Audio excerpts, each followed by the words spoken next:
Hey y'all, greetings from Middle Tennessee. It is so hot and humid, and the air conditioner is roaring right behind me, but it's just the way it is. I thought we'd do something fun, simple this time since it's Christmas in July. So I'm going to do a little big nose Santa, a big nose Rudolph, and a big nose elf, and maybe there'll be another little surprise or two in the packet. We'll see. I'm calling this Nosey since it's big noses. What I did to begin with is I mixed the base coat, which is one of the newer colors, Royal Navy, I think. Yeah, Royal Navy. And I mix it half and half with multi-purpose sealer. Since these are real tree rings, I thought it would be a fun surface. I got mine at Amazon, and they're really smooth, but not as smooth as MDF or wood would be. And there goes charcoal already knocking my table. I am so sorry. That's how it's going to be. But I just mix half and half, and I do 2 coats on there with the sealer. It doesn't take as much paint as you would think, and so don't mix up a whole lot or you'll be painting lots of these like I did. I use an old brush that's lost its shape because I don't want to use my good brushes on this rougher surface. So I never throw a brush away. This at one time was a pretty good round brush, but no longer. So I just keep something that'll keep an edge, and this is a good example. Next, I use, let's see if I've got a blank one. Yeah. Now the thing about these rounds, tree rounds, is none of them are going to be the same size. You can see there's quite a bit of difference. But I went through the bag. I think I got 50, and the ones I got didn't have holes in them. You can buy them with holes in them, but I decided that I would rather drill my own holes since I have a drill press. And if I wanted it to be a magnet, then there was no problem. But I try to fit it on there as best I can. You decide if it's not all going to fit, what you don't want to show. If you don't want the little pom-pom, you could move it around to that. But I kind of just keep moving it. And sometimes you can add a little extra to the bottom or cut off the top. It doesn't matter. I always cut my patterns out, and I use this little tail to help keep it in place. You can fold it over, and if it's something you want to keep adding to, you can tape it on the back and lift it, but be sure you notice I crease it so I know where I had it, and I try to get it pretty snug. So if you want to use it to later add more elements, you just pop it off and paint and then pull it back. But I find that really handy. Then I use white graphite paper.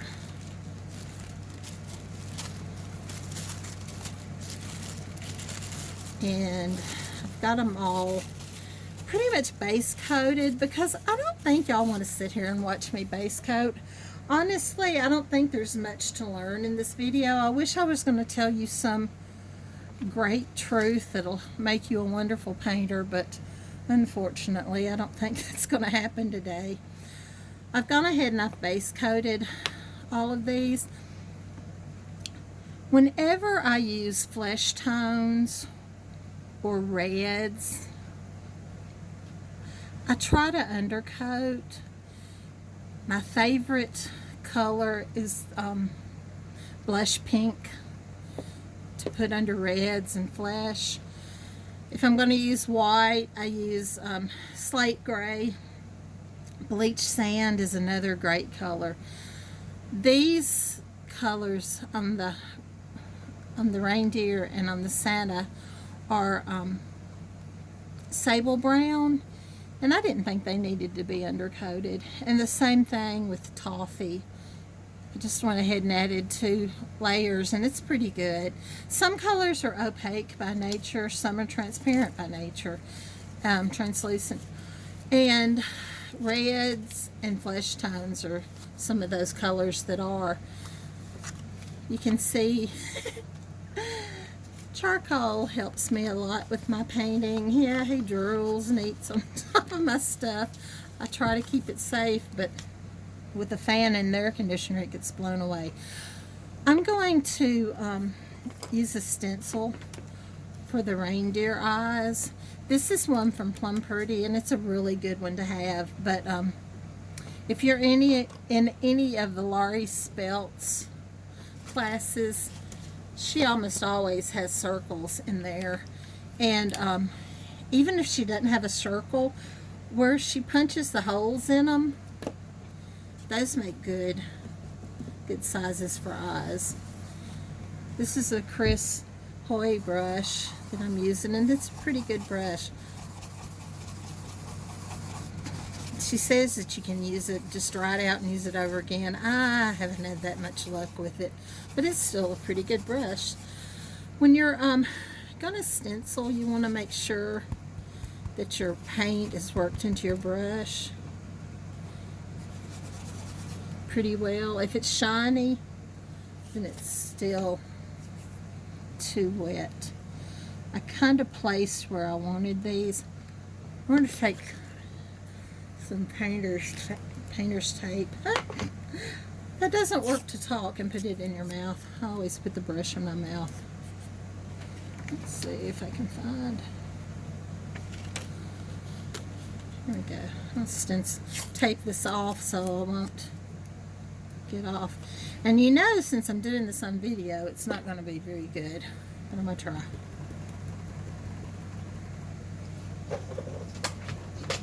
And if nothing else, you can get your first coat on there and let it dry and add another coat.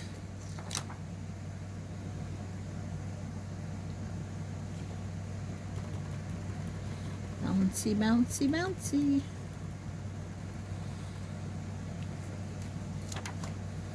Those are some big eyes. That's going to be cute.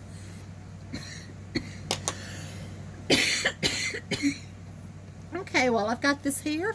I'm going to go ahead and paint the snows red if I can find. I'm using primary red.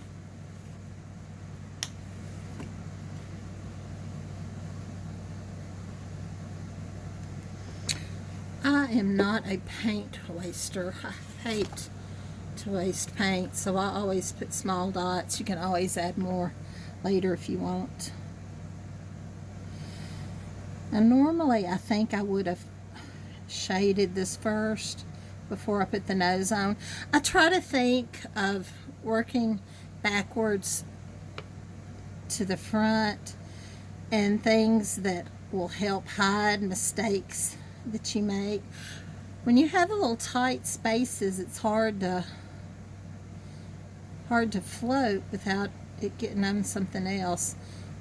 And if I had floated this first, it wouldn't have mattered if the float had gone over, because I'm going to cover it up. But you know what? I'm just going to put that one coat on to show you what it's looking like. Ooh, a big old honker, isn't it? Now, on the elf, I have base coated the face and the nose. When I base coat something, I will usually pick up a tad of another color that I'm going to use. I think I picked up probably highlight, which is called white peach now. I don't think I'll ever use all of this to buy another coat, another bottle. There's some colors you just don't use a lot of them, but you need them. Okay. Now, the way that I do that is I load my brush with the flesh tone, which is called warm beige now. This just prevents me from having to redraw my lines. Not that there's anything wrong. I usually eyeball stuff, but it's nice to know that you're somewhat following the original design, because somebody worked hard to design stuff. But see, I just add a little of that around there, and I can cover it up on the next coat. It's no big deal.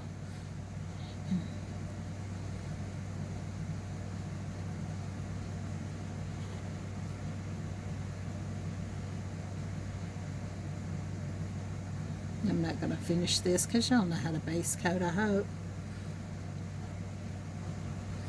Oops, and I just put the wrong color in there. It doesn't matter.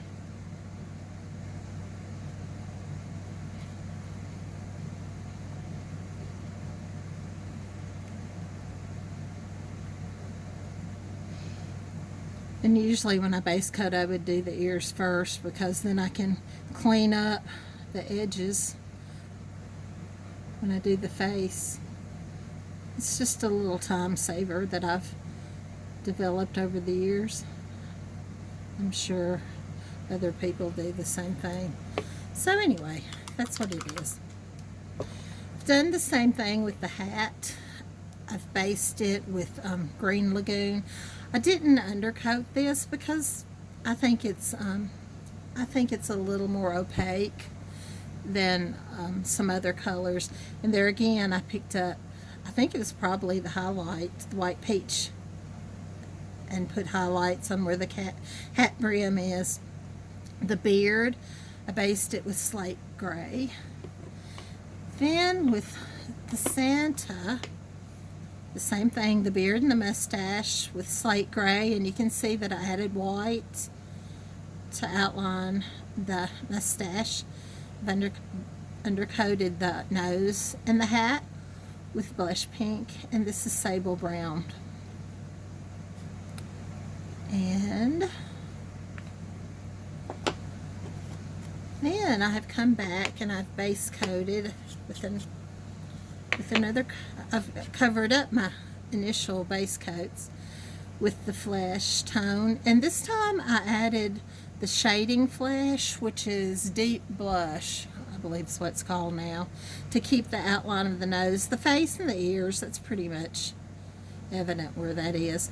The beard, I just added another coat of slate gray, and then I added another coat of the Green Lagoon. That's one of the new colors and I really like it.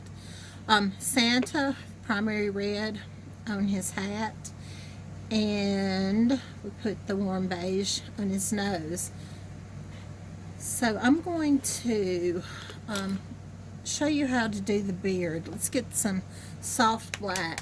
Before I do beards or fur or anything like that, I shade them first, and if I have to come back and add another float on there, that's fine. Let's see, I need a paper towel. And let's see if I can find me an angular brush that's not too worn. This is one that's just about to bite the dust. I need to pull out a new one. This again is Chris's Awesome Angle, Chris Hoy.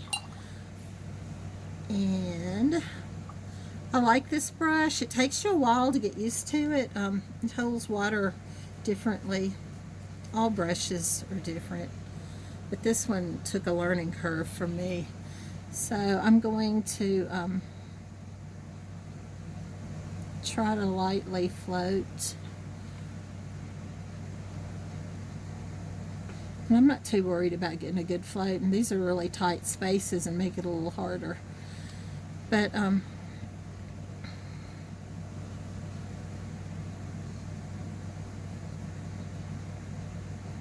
that had enough paint in it. I just needed to activate it with a little more water. That's the thing about floating. You do not have to add color every time you wet it. Let's see if I can get this in here. Just about covers up that gray. That's okay.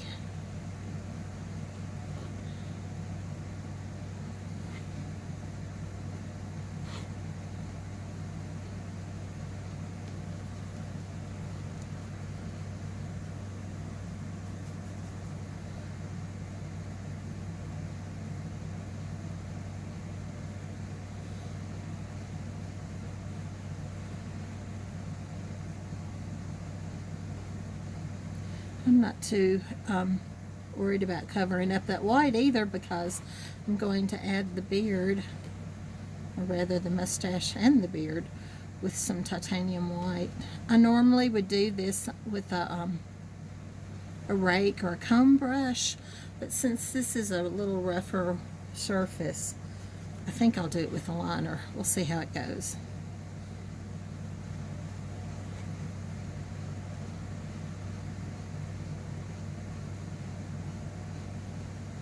I'm going to go ahead and shade the hat with the soft black. Soft black's one of those colors you can use for so many floats of shading. It's one of my favorite shading colors. Payne's Gray is my other. And you're all going, yes, we know, we see your patterns.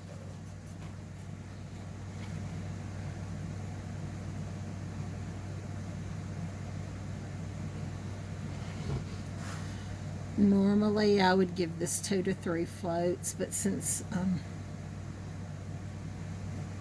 doing this on video, there's no sense to have to wait for me to shade through that.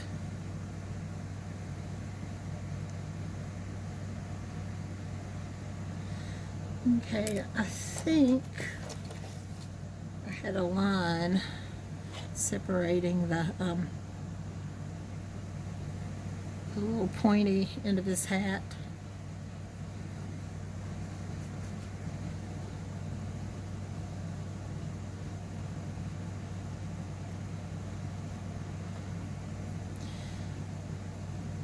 Usually you think of shading behind stuff and highlighting in front of stuff. Sometimes you just do whatever. I've got some of this highlight flesh on there, and I'm just going to grab that and add a little highlight to this hat in front of where I did that. Let's see. Now, a lot of times I'll do the same thing with small spaces. You can dry brush, or since that's wet, just go ahead and do that. And when that dries, it'll add a highlight. I'm going to shade his little beard too.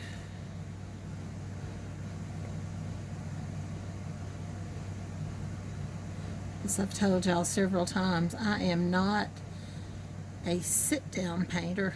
I like to hold my stuff. So I'm trying. And what I say every time is, I had this friend one time that said, yeah, you're trying all right. Silly girl.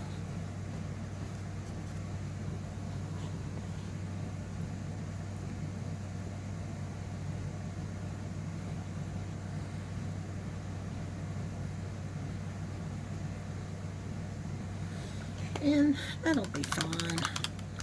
Since it's going to mostly be covered, I'm not going to bother shading that 2 and 3 times.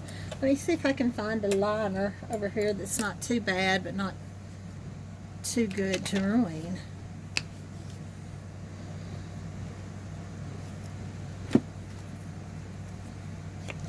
Let's get the Santa. I'm not going to thin this yet. I'm going to see what it does.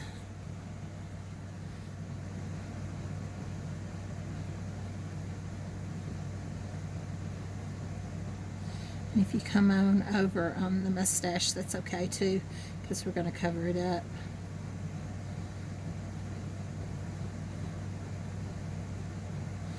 That worked out pretty good. I don't think I need to thin that at all. Start a little off center. The goal is hoping that you can't tell where I stopped and started. And you can see how it has a little texture still to this wood. It's, like I said, it's pretty smooth, but it's not flat.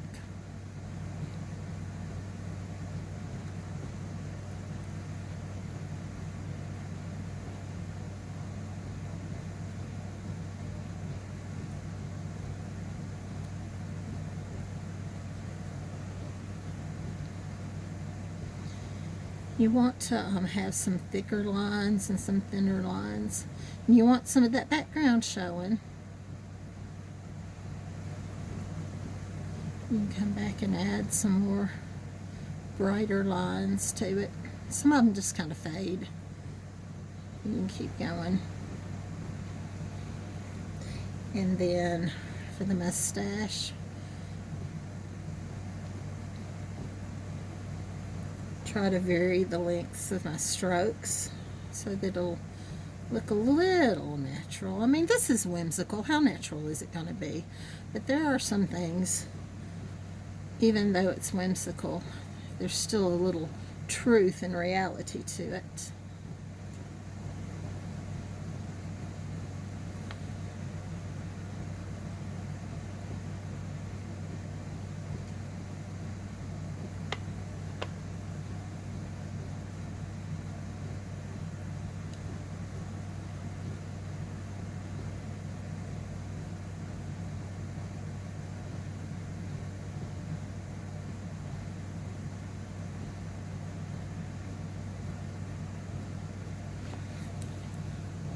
It's not bad.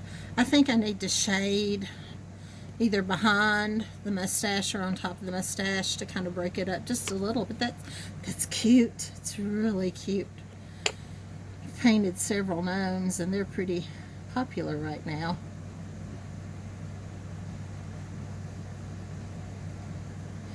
I do a lot of sketching, and sometimes I'll open a book and it'll have a sketch of something in it.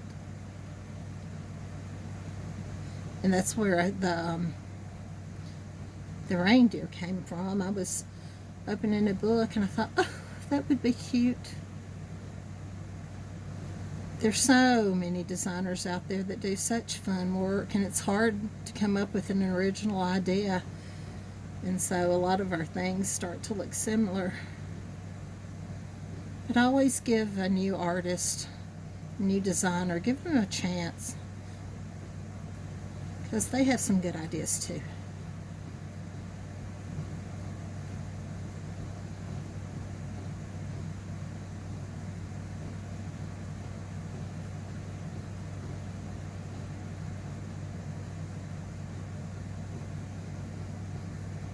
Okay, so I'm going to leave that for right now and let this dry, and then I'll come back and do some more.